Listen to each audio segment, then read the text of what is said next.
देवी प्रपन्नार्ति हरे प्रसीद प्रसीद मातर जगतो अखिलस्य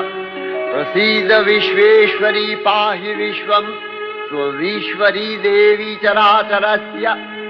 आधारभूता जगतस्त्वमेका महीस्वरूपेण यतः स्थितासि अपां स्वरूपस्थितया तवैतदप्यायते कृष्णम् अलङ्घ्य वीर्ये त्वं वैष्णवी शक्तिरनन्तवीर्या विश्वस्य बीजं परमासि माया सम्मोहितं देवि समस्तमेतत् त्वं वै प्रसन्ना भुवि मुक्तिहेतुः विद्याः समस्तास्तव देवि भेदाः स्त्रियः समस्ताः सकला जगत्सु तवैकया पूरितमम्बयैतत् का ते स्तुतिः सद्य परापरोक्तिः सर्वभूता यदा देवी